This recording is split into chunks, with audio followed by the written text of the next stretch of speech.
A física quântica é um ramo da ciência que estuda a natureza em escala atômica e subatômica. Em outras palavras, ela estuda o mundo das coisas muito pequenas, das moléculas, dos átomos e de seus componentes, as chamadas partículas subatômicas. Você provavelmente já conhece alguma dessas partículas, como os elétrons, os prótons e os nêutrons. Mas também há outras menos famosas, como os quarks, os neutrinos e os gluons. Esse mundo que a gente não consegue enxergar a olho nu é bem diferente daquele que podemos observar no nosso dia a dia. Na verdade, as leis que regem esse micro-universo são tão diferentes daquelas do mundo que nos rodeia que elas desafiam o senso comum.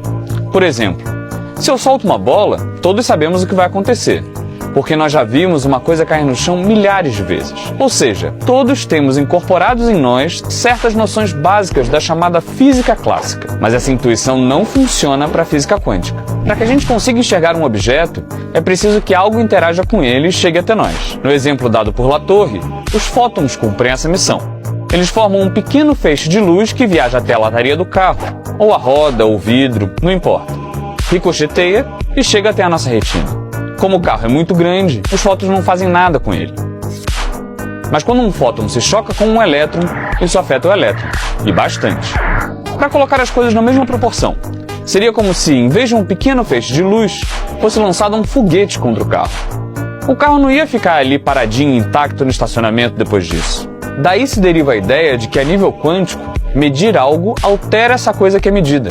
Porque essas partículas subatômicas são tão pequenas e leves que qualquer ação que você faça contra elas as altera. Na prática, isso quer dizer que não podemos saber exatamente como funciona esse mundo microscópico. Não podemos falar de posições e velocidades, por exemplo.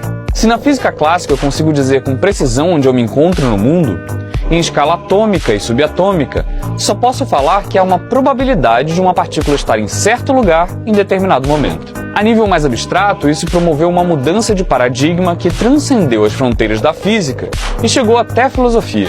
É que essa teoria, em última instância, nos leva a questionar a própria noção de realidade, do que sabemos e conhecemos de fato.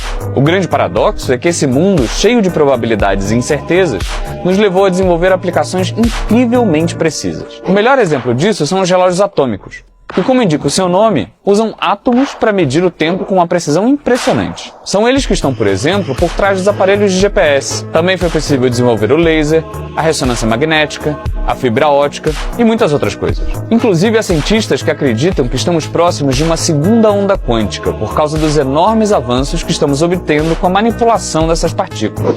Controlar a matéria a nível atômico nos permitirá criar tecnologias revolucionárias. Poderíamos projetar medicamentos em vez de desenvolvê-los por meio de tentativa e erro, ou criar inteligências artificiais impossíveis de serem diferenciadas de seres humanos. Poderíamos sonhar com um teletransporte. Em outras palavras, será como se a gente pudesse fazer mágica.